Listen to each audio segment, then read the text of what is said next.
Good morning, everybody. It's really nice to be able to speak to you all. Thanks for coming. Yeah, I'm going to talk probably for about 45 minutes and then we can have some Q&A, but it's such a small group. Please interrupt at any point. If there's things that you want to kind of clarify as we go through, then please, I think there's no need to sort of feel that you need to wait until the end. What I'm going to try and do is, first of all, give you a bit of an overview of what children and young people are actually doing when they're online. And it's actually a really good time to be doing this because you may know that a month ago we had Safer Internet Day, which is celebrated across the world. But certainly in the UK, a lot of research is published there or thereabouts. And so the sort of stats that I can show you are really quite up to date, which I think is good because unfortunately, with online safety issues, the research is done, the field work's done, then the report's written and then proofread and published, and you're a year out of date, and then it doesn't reflect what the reality actually is. So that's helpful. I also want to try and sort of focus in a little bit on what I'm calling the real risks. And what I mean by that, I think as parents, we're often bombarded with some of the most awful stories of things that have happened to children when they've been using the internet. And please don't get me wrong, all of those things have actually happened, yeah? But I think here we need to think about probability versus possibility. So there's always a chance, isn't there, that the worst thing could happen to my child or to your child when they're online. And we do know that some children have come to significant harm as a result of things that happened wholly or partly online. But I think the likelihood of those most extreme things happening to most children is quite small, and we absolutely can't ignore it. We have to recognise that it could happen to any child anywhere, but I think if we try and address online safety through the eyes of the most vulnerable with the most extreme cases, we're not going to be successful, and we know that. So I'll try and cut through some of that, and I'll share some stats and also some examples of things that I believe are going to affect a lot of children regardless of where they go to school. The last thing I'll try and do is talk about some solutions. I think as parents we recognise it's 2024, we live in a digital world, we want them to be connected, and I think the benefits of being online far outweigh the risks, but we want them to be able to do it safely. So the solutions for me fall into two parts. There's technical things that I can do to that laptop, to this phone, so that when they're using them they won't come into contact with material that I as a parent thinks is a little bit inappropriate. The problem with that, and you know this already, is that for everything I do to a device to make it safe, there are thousands of videos on TikTok and Instagram and YouTube and various other platforms that will basically tell them exactly how to get around whatever restrictions and safeguards I've put in place.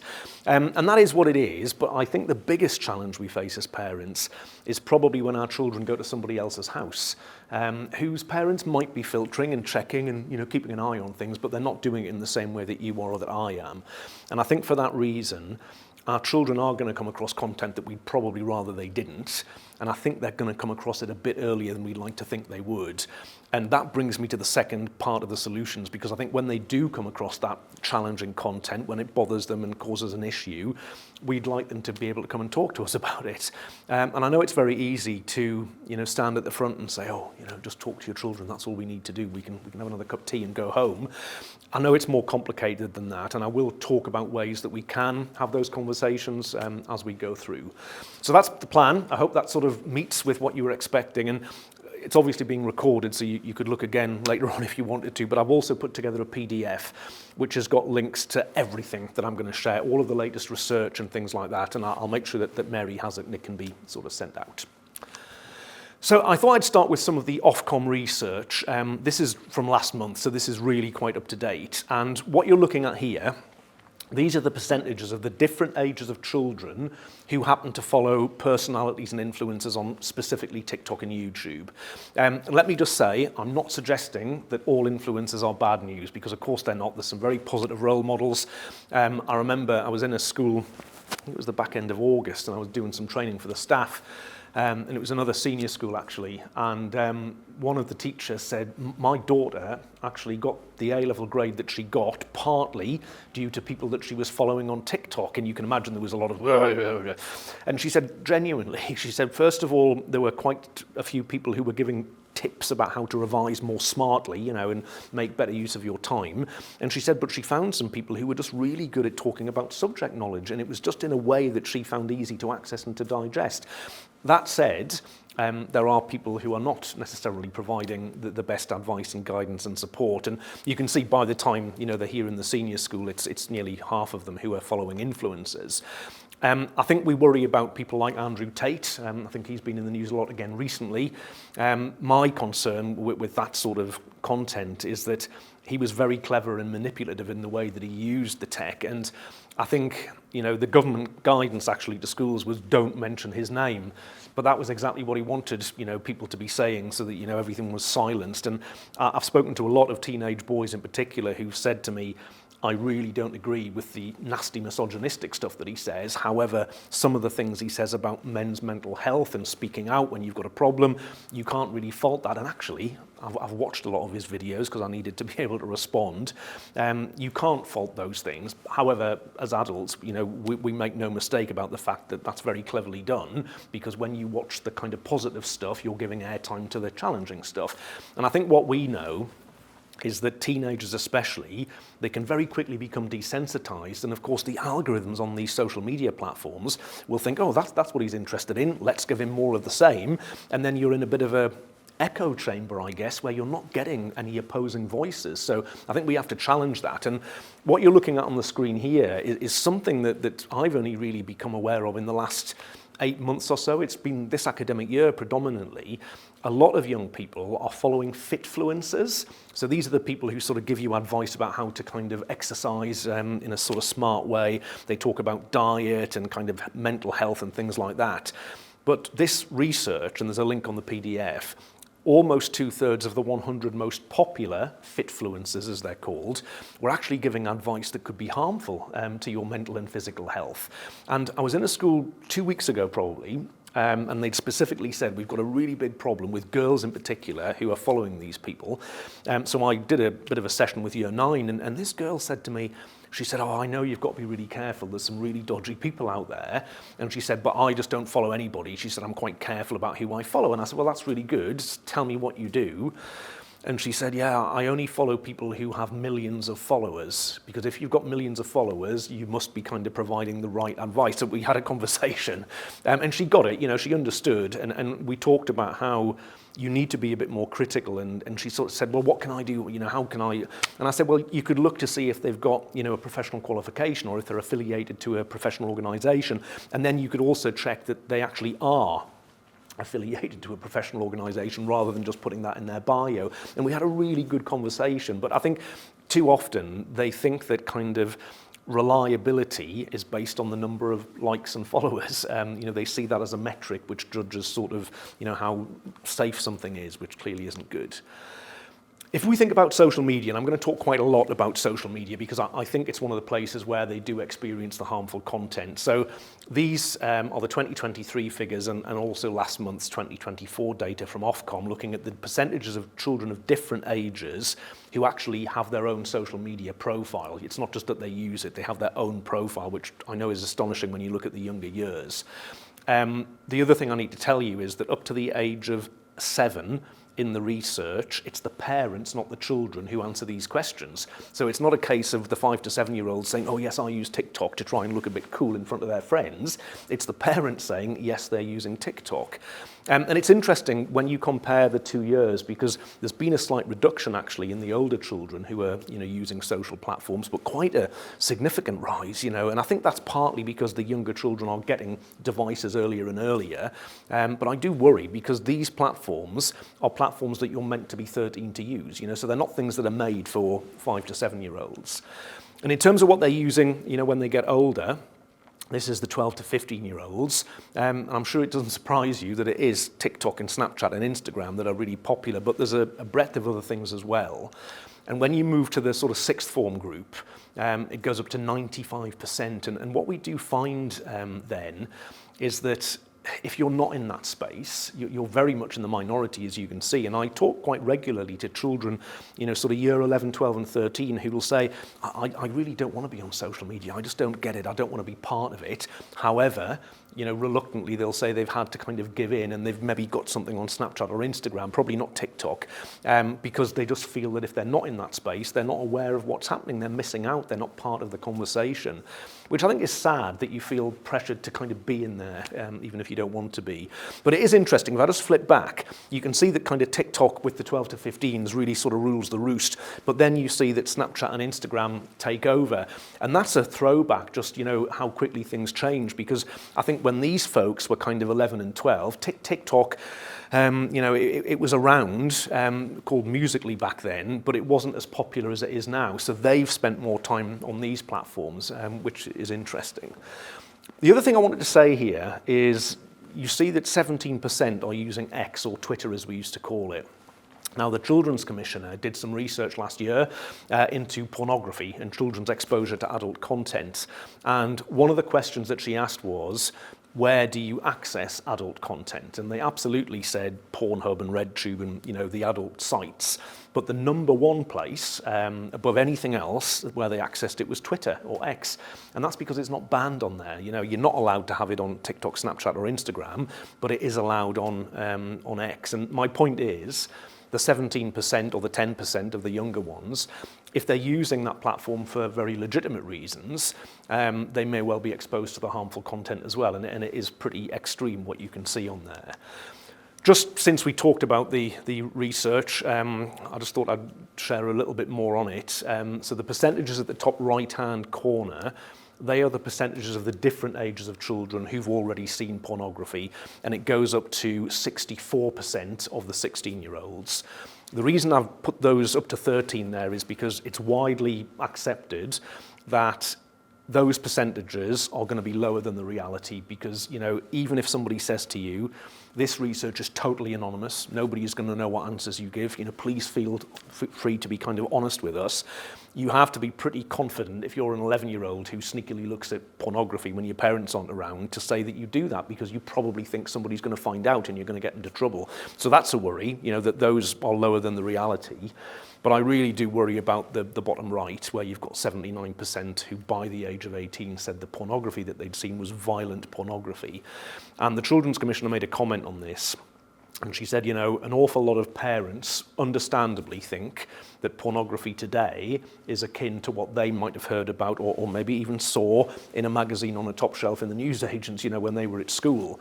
And she said, unfortunately, what you can find today from a pretty simple search makes what might have been in the magazines look quaint, was the word that she used. And I think that is the reality. And surely, if our children did stumble on that content, we want them to come and talk to us about it if it was bothering them and worrying them and upsetting them. And I think the final point I'd just make on this is she found, the Children's Commissioner, like other research papers before, that actually very often the first time that young people see pornography, it's accidental, so they haven't gone looking for it. And one of the things that I see a lot in schools is there'll be a big WhatsApp group, you know, the entire year are in it. And you just need one person to think then it's funny to send a link or an image or a video, and then everybody's seen it. And some people will kind of think, oh, I'm not interested in that and never go near it again. Others will think, oh, that's very interesting, and, you know, sort of try finding more. And others, it can have quite an impact, you know, depending on how you know, they respond to it and their age and their maturity and so on. So again, we would want to know about it. If we go back to the research, let me just explain this, because the stats that came out last month, it was 750 pages of raw data. And the nice graphic that you can see here, we won't get that until the end of April. So what I did, I took last year's graphic, and the red circles are the 2023 figures, and I've just stuck the white figures on, which are the 2024, but at least you can kind of compare and contrast. So this is the 12 to 15-year-olds, and I just wanted to look at online gaming here in particular. So we've got 83% of young people who are playing games online, and it goes up to 85% of the 16 to 17-year-olds, which is great. And I think if you think about gaming, you know, you can learn lots of things from it, you can be very creative, you can interact with people who have similar interests, so there's lots of positives. But I think as parents, we worry about, you know, who are they talking to and what sort of content are they exposed to and how much time are they spending and how much money are they spending. And when you kind of deep dive in to the Ofcom stats again from last month, 67% of 5 to 15-year-olds game, and 3/4 of them actually use chat in the game, and then 40% of that subset actually chat to strangers in the game.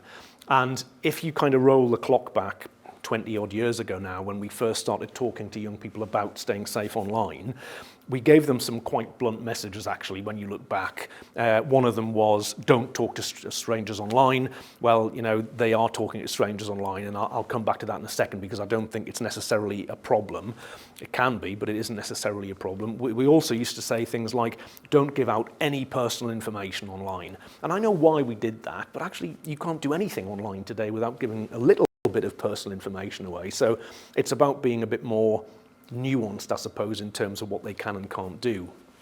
With the talking to strangers, that 40% is way lower than the reality. When I'm in school sort of talking to year 6, year 7, year 8, year 9, I reckon it's about half of them who say that they talk to strangers in games. And I think there's two reasons for that. First of all, young people want to give you the right answer. They want you to kind of think that they know what they're doing. And the second thing, up to the age of 11 in the Ofcom research, the parent of the child who's answering the questions can be in the room with them. Well, you know, if you're an 11-year-old and somebody says, would you talk to strangers? And your mum's sitting behind, no, I definitely wouldn't do that. So that's why I think it doesn't quite represent, you know, the reality. But I believe that if you are talking to a stranger online in a gaming situation, I think that's fine, provided that if they say something to you that, you know, worries you, upsets you, makes you feel a bit uncomfortable, if they send you something that you think is inappropriate, if they ask you to do something that you don't want to do, and definitely if they say, oh, can we meet up at the weekend and hang out together or whatever, they need to come and tell somebody that. And research has shown that young people do spot those signs, absolutely, but they will rarely come and tell us because they fear our reaction. And they think we're going to say, where did this happen? On Roblox, on Fortnite, okay, you can't use that any longer. And they think, well, I did nothing wrong. You know, somebody else has behaved inappropriately and I came and told you and now I'm being punished. So they won't come back and tell us the next time. And I will come back to that because I think that's a really key part about how we react. Just since we're talking about gaming, I just thought I'd quickly share this website, which I found really helpful. I think children are very good at sort of coming and saying, everybody else in my year at school are allowed to play this particular game. You're the only parents who said no.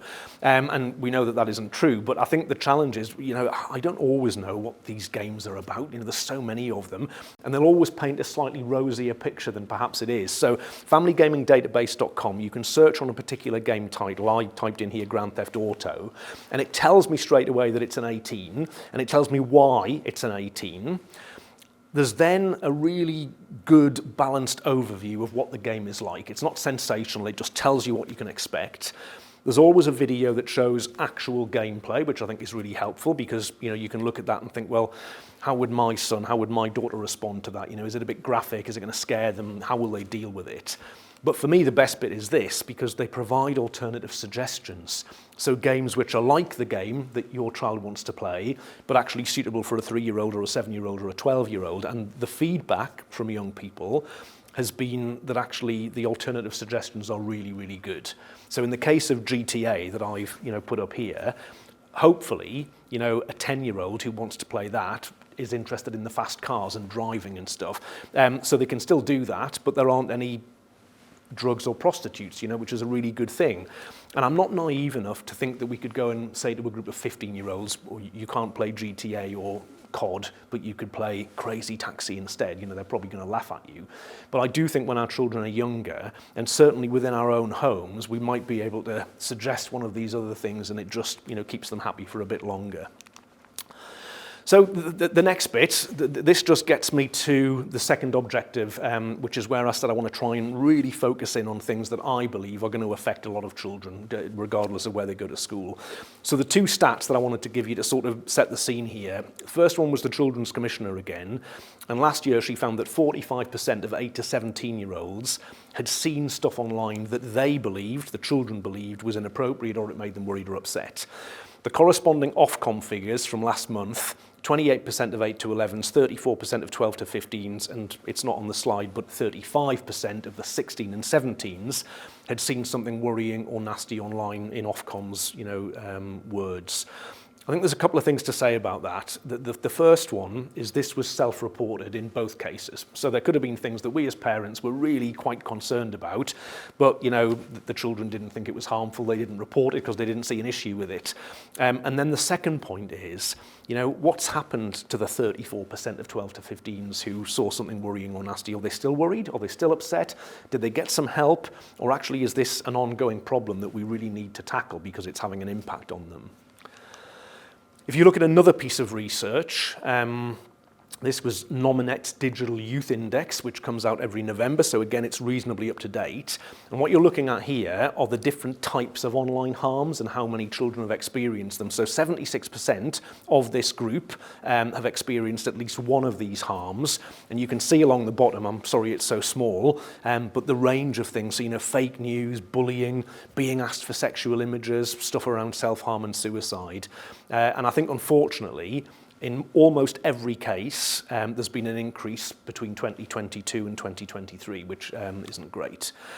So, the reason I wanted to go into this is because Ofcom asked a question and said to young people, when you did experience the harmful content, where were you? What were you doing online? And far and away, the biggest answer was 50% of them said I was on a social media platform.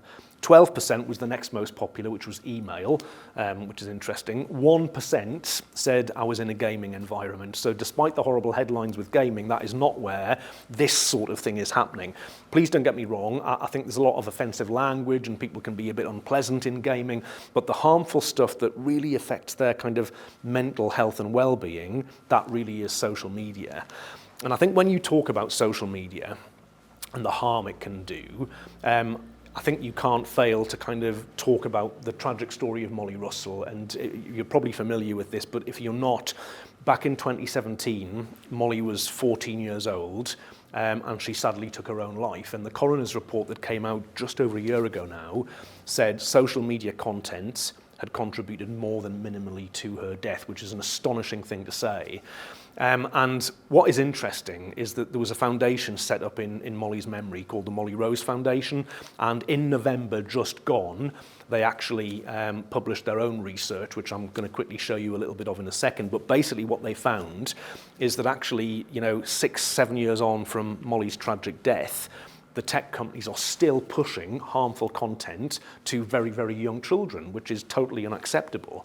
And as you'd imagine, the social media companies responded to this research and the extensive media coverage. And Meta, for example, who own Instagram and Facebook and WhatsApp, said, well, hang on, since 2017, we've built more than 30 different tools to give children and young people a safer experience when they're on our platform. And that is absolutely true, to be fair. And I'll just show you one example here. To be fair, this one on the left is TikTok, but that one is Instagram. And this didn't exist when Molly was struggling back in 2017. But now, if you, on any piece of content that you see on those platforms, if you hold your finger on it, you get a drop-down menu. And one of the options is to say, I'm not interested in this. And as adults, you will not be surprised at how quickly the algorithm reshapes itself, because they don't want to show you stuff that you're not interested in, because if they do, you won't spend as much time on their platform, and then they won't make as much money. And I think we all accept that that's how it works. But at least there are those tools, and young people do, use them. It's interesting, they did a lot of research into the best way to do this, and note it says not interested as opposed to not like. Because some young people have said it's not very nice to say that you don't like somebody's content because they've taken the time and trouble to create it and so on. We're not saying we don't like it, we're just saying we're not interested in seeing it. The other problem, if I just flip back to this, about the 30 tools, is quite a lot of these 30 tools, they only apply if the platform thinks that you are under 18, and therein lies the problem. So a few weeks after Christmas, I was in a prep school, and there was a girl in year 5, we'd done a talk with year 5 and 6, and she came up afterwards and got incredibly distressed, not about anything that I'd said, I hasten to add, but she'd basically seen on TikTok, which her parents knew she was using, some videos connected with what's happening in Israel and Gaza. And I can only sort of say that it was the stuff that the BBC talk about but would never ever show, real atrocities, horrible stuff. And she described it in really graphic detail. And when we got her parents in, they were horrified, first of all, because she hadn't told them, and she'd sat with this for about 10 days. But she hadn't told them because she thought that they would say, right, you can't use TikTok and take a phone away. But what was really shocking to me is the mum said, oh, she said, I helped her set TikTok up. She said, but I thought it was just a place where they did little dances with their friends. And I was like, well, they do that, but there's a lot of people are using that platform for all sorts of different reasons. And she said, oh, I had no idea. She said, why don't they, make it safer? And I had to say to her, in a very polite way, I said, but, she's not even meant to be using it. You're meant to be 13. And she said to me, I know that. She said, because we had to lie about her age and I put my date of birth in. So most of these 30 tools on TikTok will not apply to that poor little girl because actually, the platform thought she was 39 years old. So I know I'm preaching to the choir here, but I just find it surprising. And, even if I'm doing the right things as a parent, when my child is in school, they're going to be sitting next to other children who've got no filters and nothing in place, really. I just wanted to show you a couple of things that the Molly Rose report found. It's called Preventable Yet Pervasive, and obviously there's a link to this on the PDF. Poorly considered engagement features. So the classic, you buy something on Amazon and they'll say, because you bought this, other people who bought that also bought this. This is their examples here. You searched for this, other people searched for. The quickest way to end it, I want to disappear, I'm so sick of myself. I mean, that's not helpful, for somebody who's already struggling to be pushing them towards more content. And then here, the autofill function, which is really helpful. And to be fair, Google and YouTube have cleaned up their autofill function. It's not perfect, but they did a good job a couple of years ago. This is Instagram. Somebody types in want to, and you can see the suggestions that they're getting just after want to, want to vent, want to give up, want to cut. And I just think, why would you push people towards that sort of content? But that is what is happening. That was, November last year. I want to be balanced, and the tech companies are doing things. So Snapchat on the screen, Instagram, TikTok, Discord, they've all got these things called family centers. TikTok's is called family pairing. And what they basically do is they allow us as parents to link our account with our child's account, and it gives us a bit more oversight. Now, the downside is you will need to have an account on these platforms, and you may not want to have an account on these platforms, but that's the sort of price that we have to pay. And these have been designed with children's rights in mind. So, you're not allowed to use this stuff until you're 13. So we don't get to look at their messages because that wouldn't be, good at all. But you do get to see who their friends are. You get to see the entire friends list. And that could just be the start of a conversation. Who's this person here with the very inappropriate username that I don't seem to recognize? Tell me about them. And that's the idea. It's just trying to sort of engineer opportunities for discussion. You can see who they've messaged in the last 7 days. Some of them actually show you when they message. That's interesting if it's at 3 o'clock in the morning when they're not even supposed to have their phone in their bedroom. The one on Instagram, they allow you as a parent to sort of protect them from restricted content, so they won't show them things that might be a bit sensitive. And part of me thinks, why would you show them the sensitive stuff anyway? Why don't you just block it anyway? But, at least they're giving us the tools. So I think they are doing things. The second thing I wanted to talk about that I think is going to affect a lot of people, the headline here was that 60% of girls and 31% of boys at some point in time were asked to share a nude or nearly nude image or video of themselves, but 34% of the girls and 9% of the boys were 13 or younger when that first happened. And I just find that dreadful. As a dad, I think that's awful. But that is the world that our children are growing up in, whether we like it or not. And I could show you other bits of research that suggest the figures are slightly higher. The point I'm trying to make here is that if that happens to my children, I really want them to come and tell me. Not so I can ban them from whatever platform it happened on, but just so I can have a conversation with them about what to do and why they shouldn't feel put under pressure and they can be resilient and so on. There's a brilliant resource, and obviously, again, this is on the PDF. This was part of a project called De-Shame, and it tells us as parents how to have that conversation about online sexual harassment, online sexual bullying with our children. Really helpful, what you should say, what you shouldn't say, how to kind of set up the environment and so on. Kind of linked to this, this starts to bring us, right up to date now. So this was a story in September, the beginning of this academic year, and there's a town in Spain where a group of lads aged between 12 and 14 have basically taken photographs of girls that they knew, went to school with, girls that they lived nearby. They took photos from their social media platforms, nice, decent, innocent photographs, and they fed them into what is called a deep nuding app, which has been created using AI, and the app removes the clothing from the images. There's been a lot of discussion about this, and I was at a round table with the police just before Christmas, and the police said, the trouble is the AI now has got so good's not the right word, but you know what I mean, it's got so clever that you can't look at one image and say, this is fake, this is synthetic, this is AI generated, and this one's real. You cannot tell the difference. And in one of the cases here, a girl had seen the image, she knew it had been created, she knew it was being circulated, and she was scared to go and tell anybody because she genuinely thought she wouldn't be believed. I mean, she knew it wasn't her, but to everybody else it would have looked as though it was her. And I think that's just dreadful. If you fast forward the clock though, to the end of November, we had the first media coverage of this actually happening in UK schools. By this point, I mean, I was aware of probably 8 cases. In every single case, boys were the perpetrators and girls were the victims, because at the moment, this is not strictly true now, but until very recently, all of these deep nuding apps only worked on images of girls and women because that's what the model had been trained on. There are now a couple which allegedly will work on images of boys and men.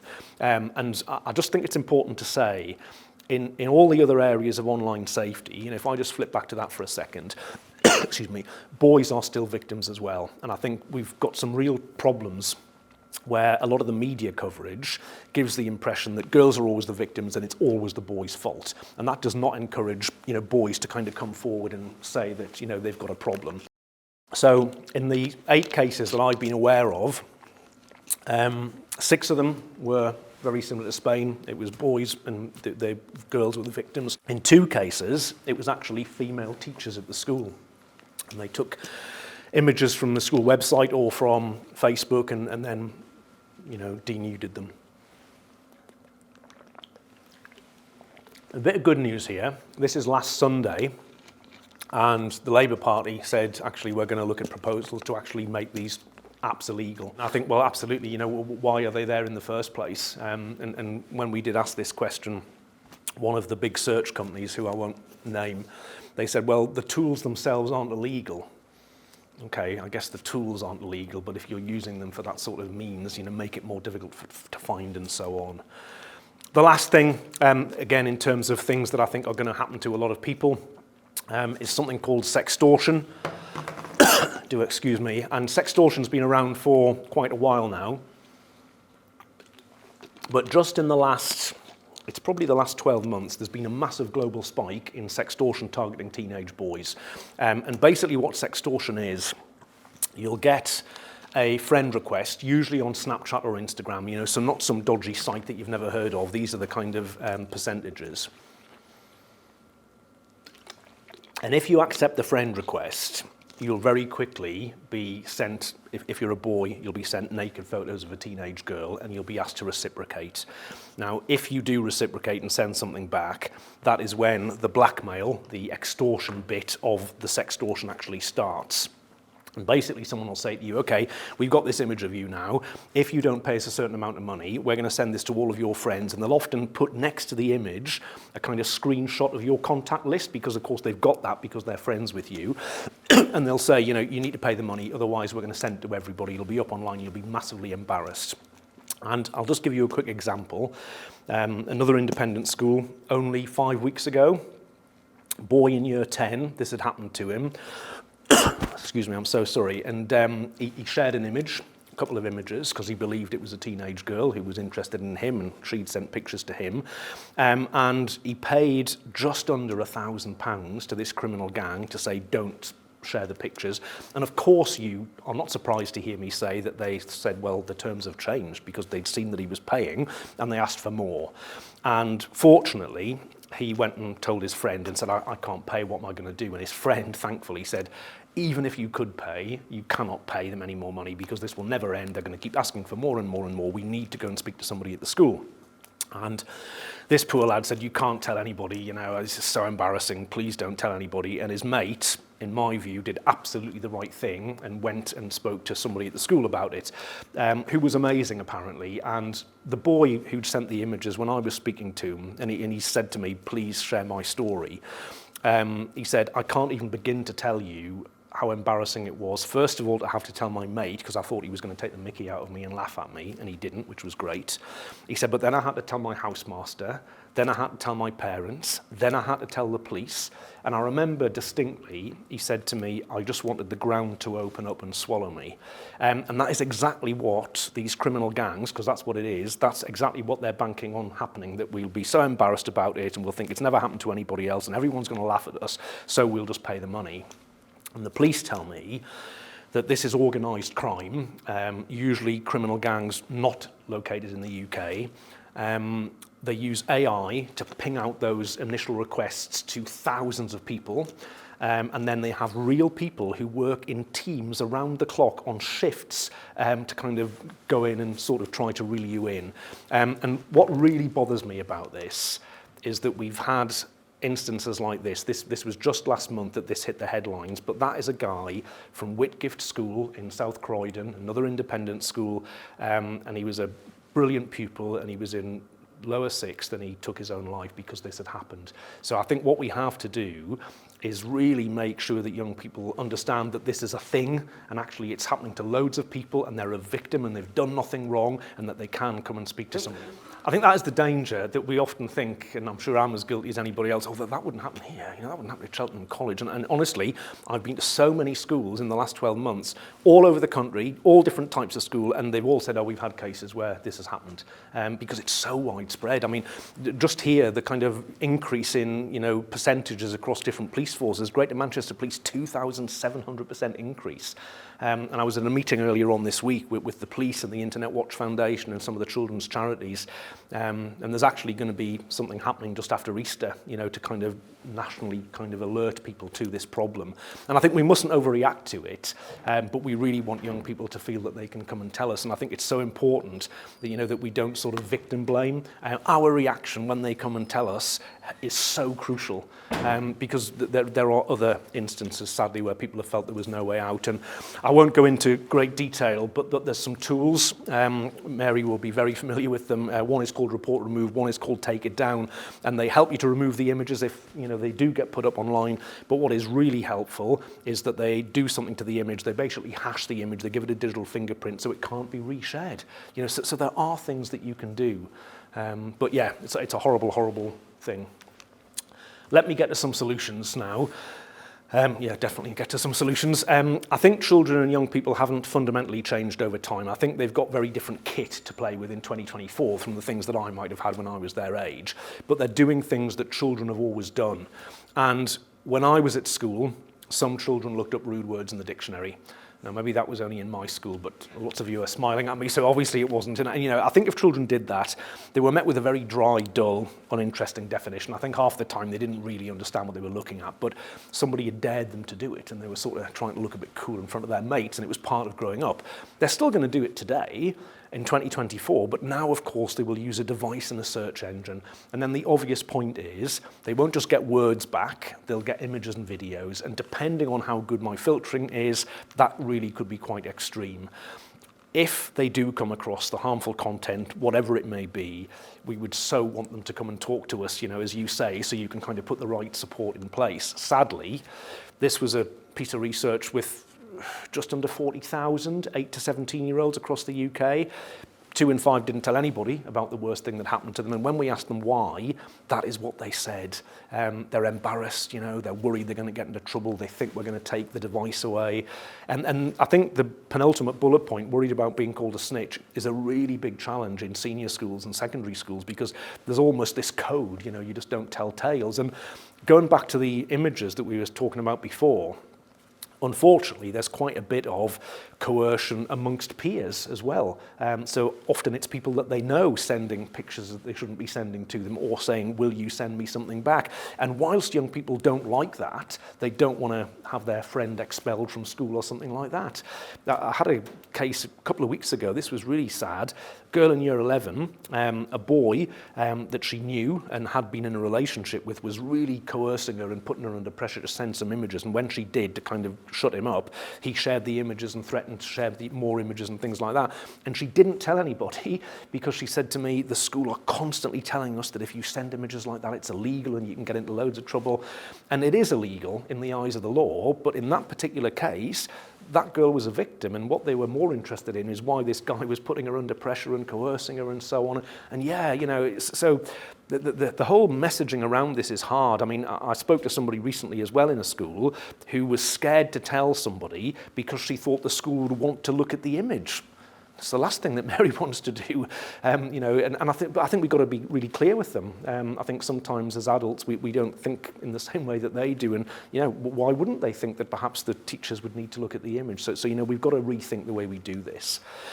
I think you've realised that I don't think this is all about blocking. I mean, I think blocking's part of it, and I think when our children are younger, absolutely, we would you know, want to try and protect them from some of the pretty unpleasant stuff we've talked about. But as I said at the start, you could be the world expert at filtering and monitoring and restricting. When they're at somebody else's house, you cannot assume that that is being done. So let's get to the solutions, the last few minutes. I think, as I said at the beginning, there's technical things and practical things. So two of the technical solutions, the first one I'm calling network level. This is basically stuff that you can do to your broadband as it comes into your home through your router. And for years, actually, it's almost 10 years now, the government has told the internet service providers to offer us as customers something called an active choice. Now, in theory, this has happened to everybody. It definitely hasn't yet. But I think if you've changed your broadband provider in the last couple of years, if you've upgraded your router, in theory, you should have been forced to make a decision one way or the other. The good news is the tools are available. I'll show you a website in a second, and you could go and do it later on today if that's what you wanted to do. They all look similar. This is TalkTalk, but you're basically given a menu of different categories of content. And if you blocked, I don't know, pornography and suicide and self-harm, in theory, any device that connects to your network wouldn't be able to access that sort of content. I think it's definitely worth doing. I think there are a couple of challenges with it. One is that the filtering's a little bit blunt, and I think when you set this up, you should road test it. Schools have been told this year that they have to do that, as Mary knows. And I think, you know, set your filters up and then put yourself into the mind of a curious 13-year-old and type a few things in and see what happens. And if you're not happy, you can tweak it and you can use the block and allow list, you know, so you can make sure that things that are slipping through that you're not happy about, you can stop that. The second challenge, I think, is more difficult to manage, and that is that just increasingly, I think, you don't need to use your broadband to get online because we've got really good, you know, 3 and 4 and 5G mobile connectivity. I mean, classic case in point, last week, I was doing an online session for parents, and I'd gone and stayed in a hotel near where I was going the next day. I paid the £5 for the ultimate Wi-Fi at Premier Inn. It wouldn't stream anything. It was useless. I did it from my phone in the end because I had a better 4G, you know, signal. So I really think that is changing. And because of that, do the broadband stuff, yeah, but then do something to their device, because if you've done something to their device, that will manage what they're able to access, you know, regardless of whose broadband and unfiltered access, you know, that they're using. This, for me, though, is the most important, and just a couple of quick thoughts on how we do have those conversations. I think, first of all, we need to be proactive. I think if we wait until something goes wrong and Mary or one of her colleagues gets in touch and says, oh, you need to know that this has happened, that will not be an easy conversation. And I think at the moment, every day there is a story in the mainstream media that will just allow us to have a conversation, and it's great because it depersonalizes it. It's not about them, but they're interested. I was in a school earlier on this week. It was a girls' school, and year 9 and 10, they were asking me questions about the Taylor Swift deepfake pornography stuff that had happened at the end of January, I think it was. And we had a really good conversation, you know, not started by me, but they had lots of questions. And one of the things that they were really appalled at, I don't know if you followed the story, but these images were all over the internet, particularly on X, and X couldn't get rid of them quickly enough. And so their response was to say, we're going to block anybody searching for anything to do with Taylor Swift. lift, which clearly isn't a solution. And these year 9 and 10 pupils were not happy about that at all and thought that was terrible. And so their sort of view was, if you're providing this sort of service, you need to be able to kind of moderate the content that is shared on the service. So, but the point is, they're learning things by those conversations. The bottom 2 bullet points, I can't claim the credit for them. They came from an educational psychologist that I've done a lot of work with. And what she's really good at is getting young people to open up and talk about these things that we've been talking about, which are actually very difficult. And she said, you know, you mustn't sort of sit across the table from them and have a conversation because it'll feel very intimidating and confrontational, no matter how good you think you are at it. And she said, you know, go out for a walk. And I'm sure you knew this, but she said the fact that you're moving helps the conversation to flow. And you can turn and look at the person that you're with, but you're not sort of bearing down on them, and it just feels, you know, less confrontational. Hence, in the car, you know. The dinner table discussions, I think, makes a lot of sense. I think very often there's other people there and they'll contribute and throw in a few ideas, and quite often the person that you're trying to get the messages across to, you think they're not listening and they're definitely not contributing. But my colleague said they are listening, and she said if you think about the role that tech plays in our lives, we absolutely need to talk about it more than we probably do. And then when, you know, it comes to crunch time and something's gone wrong, it won't feel quite as awkward and quite as unnatural. The website I would leave you with is Internet Matters. It's a one-stop shop for parents. They've been around for almost 10 years now, and they're really good. You know, I've sort of rambled on here for 50 minutes already, and I can't possibly cover all of the different aspects of online safety, you know, even if we had half a day, because there's so many, but you'll find all of the stuff on there. On the same website, they have the guides, really detailed guides that will tell you how to set up the parental controls on any broadband you can get from any provider. Then they go through individual devices. Then there's the stuff I talked about with social media platforms that you can do. There's things you can do to games to make them safer. You can do stuff to the iPlayer, to Netflix, to YouTube. The problem is, how long is that going to take, really? Because, you know, how many devices do you have at home that will connect to the internet? And a couple of weeks back, I was doing a talk in a prep school, and a mum said to me that she'd confiscated her child's devices because of some, I don't know what he'd done, but anyway, she confiscated them and then found he was still chatting to his mates through the smart TV. Yeah, absolutely.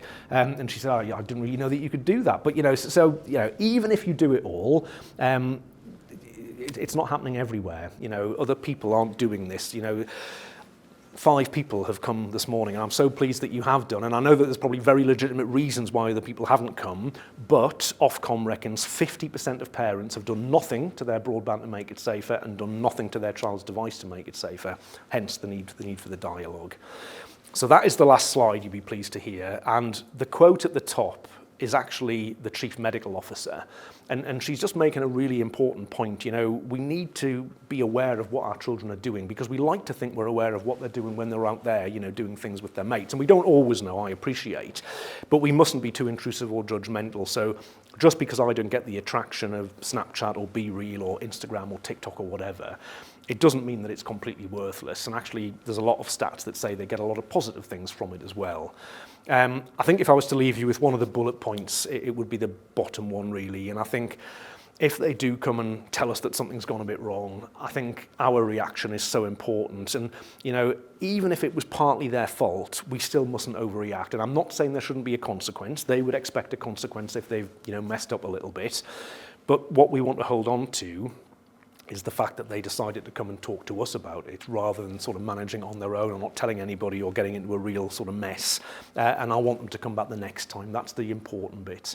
And I just think back to that lad who took his own life at Whitgift, and you just think, you know, we would just want our children to know that it doesn't matter what it is, it doesn't matter how embarrassing you think it is, you have to come and tell us, and we're going to be there to help and support you.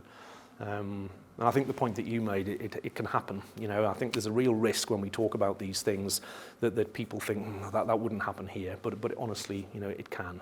So look, thank you for listening. I hope that was helpful. I'm sorry about the coughing in the middle. I think it's just been a week of lots of talking, but hopefully it was helpful, and really happy to answer questions. Thank you. That's very kind. Thank you.